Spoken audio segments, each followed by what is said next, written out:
Dears, ഇന്ന് നമുക്ക് കൂന്തൽ റോസ്റ്റിൻ്റെ റെസിപ്പി നോക്കിയാലോ. ഞാൻ ഈ പച്ചക്കൂന്തൽ നേരിട്ട് ആദ്യമായിട്ടാട്ടോ കാണുന്നേ.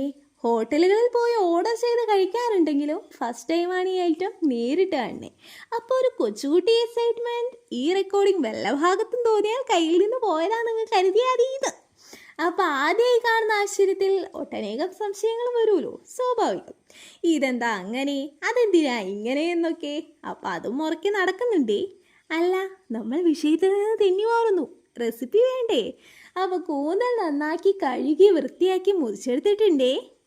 ഇത് കുക്കറിലേക്കിട്ട് അതിലേക്ക് പച്ചമുളകും ഇഞ്ചിയും കറിവേപ്പിലയും ഉപ്പും ചേർത്ത് കൊടുത്ത് ഒന്ന് കൈകൊണ്ട് തന്നെ എല്ലാ ഭാഗത്തേക്കും ആകാൻ പാകത്തിന് ഇളക്കി അങ്ങ് കൊടുക്കാം. ഇനി എന്ത് ചെയ്യണം? ചന്ത നോക്കിയിരുന്നാൽ മതി, നേരെ വേവിക്കാൻ വെക്കാം. എന്ന് വെച്ചിട്ട് ഒരുപാടങ്ങ് വേവിക്കാൻ നിൽക്കല്ലേ, ഒന്ന് ആവി കയറ്റിയാൽ മതി. അല്ലെങ്കിൽ ഒരു റബ്ബറിസ്റ്റിക് ഫീലാവും. മൊത്തം ടേസ്റ്റ് ആ മണ്ടത്തരത്തിൽ അങ്ങ് പോകുന്നു. അതുകൊണ്ട് വേവ് വളരെ വളരെ ഇമ്പോർട്ടൻ്റ് ആണ്.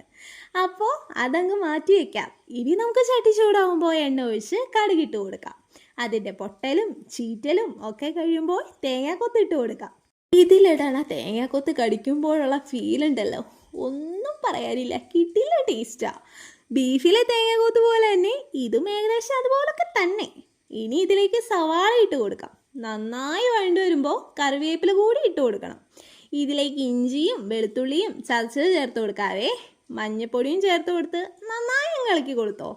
ശേഷം നമുക്ക് ബാക്കി പൊടികൾ കൂടി ചേർത്ത് കൊടുക്കണ്ടേ. മല്ലിപ്പൊടിയും മുളക് പൊടിയും ഇട്ട് കൊടുക്കണേ. ഇനി പൊടിച്ച് നമ്മുടെ മസാലക്കൂട്ട് കൂടി ഇട്ട് കൊടുക്കാം. ഒരു പൊടി നമുക്ക് മിസ്സായി പോയി ഗൈസ്, നമ്മുടെ കുരുമുളക് പൊടി. അത് ഇടാൻ നേരത്തെ തപ്പിയപ്പോഴാ തീർന്നു പോയി എന്നറിയണേ. ഇനിയിപ്പോൾ മറ്റേ വഴികളില്ലല്ലോ, വച്ചാൽ മുന്നോട്ട് തന്നെ. നിങ്ങളുടെ കയ്യിലുണ്ടെങ്കിൽ അതുകൂടി ചേർക്കാൻ മറക്കല്ലേ. അതിൻ്റെ ഫ്ലേവർ ഈ റോസ്റ്റിൽ കിട്ടില്ല ഫീൽ തന്നെയാവും തന്നെ. ഇതിലേക്ക് നമ്മൾ ആവി കയറ്റി മാറ്റി വെച്ച നമ്മുടെ കൂന്തലില്ലേ, വേവിച്ച് മാറ്റി വെച്ചതേ, അതങ്ങ് തട്ടി കൊടുക്കാം. ഇപ്പം നല്ല മസാലയുടെയും പൊടികളുടെയൊക്കെ ഒരു കിട്ടില്ല സ്മെല്ലടിക്കും. വാവ്, ഫീൽ എന്നൊക്കെ പറയുന്ന പോലെ അപ്പോഴേ വാതി വയറങ്ങ് നിറയും. എന്താ അല്ലേ, തിളയ്ക്കുന്ന തിളപ്പ് കണ്ടാ.